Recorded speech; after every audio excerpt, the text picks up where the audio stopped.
മഹാരാഷ്ട്ര നഗരപാലിക ഇലക്ഷനിൽ ബി.ജെ.പിയുടെ തേരോട്ടമുണ്ടായിരിക്കുന്നു എന്ന റിപ്പോർട്ടുകൾ ഇപ്പോൾ പുറത്തു വരികയാണ്.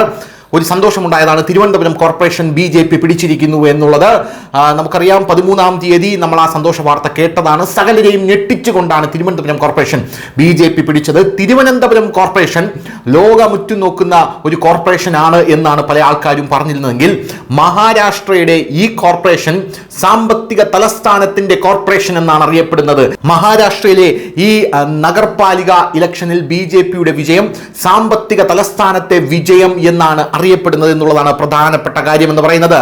മഹായുതി 189-ഉം മഹാവികാസ് അഘാടി 39-ഉം ലോക്കൽ അലയൻസ് 12 സീറ്റുകളുമാണ് അവിടെ ലീഡ് ചെയ്യുന്നത് എന്നുള്ള റിപ്പോർട്ടുകൾ പുറത്തു വരുന്നു. ഇതിൽ ബി.ജെ.പി 111 സീറ്റുകളാണ് അവിടെ ഇപ്പോൾ ലീഡ് ചെയ്യുന്നത് എന്ന റിപ്പോർട്ടുകൾ പുറത്തു വരുന്നു. അല്ലെങ്കിൽ 111 സീറ്റുകൾ വിജയിച്ചിരിക്കുന്നു എന്ന റിപ്പോർട്ടുകൾ പുറത്തു വരുന്നു. SHS 43-ഉം NCP വെറും 34 സീറ്റും ഇന്ത്യൻ നാഷണൽ കോൺഗ്രസിന് അവിടെ വെറും 30 സീറ്റും മാത്രമാണ്.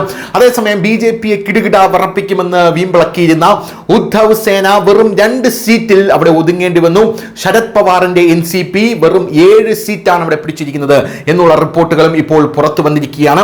സാമ്പത്തിക തലസ്ഥാനത്തെ ഇലക്ഷൻ വിജയങ്ങൾ എപ്പോഴും വളരെയധികം പ്രാധാന്യത്തോടു കൂടി നോക്കിക്കാണേണ്ട ഒരു സംഭവമാണ് എന്ന് നമുക്കെല്ലാവർക്കും കൃത്യമായി അറിയാം. കാരണം തിരുവനന്തപുരം കോർപ്പറേഷൻ ബി.ജെ.പി പിടിക്കുമ്പോൾ സുഹ്റാൻ മംദാനി പോലും തിരുവനന്തപുരം കോർപ്പറേഷനെ കണ്ട് അന്തം വിട്ട് കുന്തം വിഴുങ്ങിയിരിക്കുകയാണ് എന്ന് പറഞ്ഞ LDF അഥവാ ലെഫ്റ്റ് ഡെമോക്രാറ്റിക് ഫ്രണ്ടിന് അല്ലെങ്കിൽ ഇടതുപക്ഷത്തിന് മാർക്സിസ്റ്റുകാർക്ക് അത് വലിയൊരു തിരിച്ചടിയായി മാറിയതുപോലെയാണ് ഇപ്പോൾ മഹാരാഷ്ട്രയിൽ അല്ലെങ്കിൽ മുംബൈയിൽ അല്ലെങ്കിൽ മഹാരാഷ്ട്രയിൽ ഏത് കോണിൽ നടക്കുന്ന ഇലക്ഷനിലും ഇപ്പോൾ മഹാരാഷ്ട്ര നഗരപാലിക ഇലക്ഷനിൽ പോലും ബി.ജെ.പി വിജയിച്ചു കയറുന്നത് രാജ്യമെമ്പാടും ശ്രദ്ധിക്കപ്പെടുന്നത് എന്ന് നമ്മൾ ഓർക്കണം.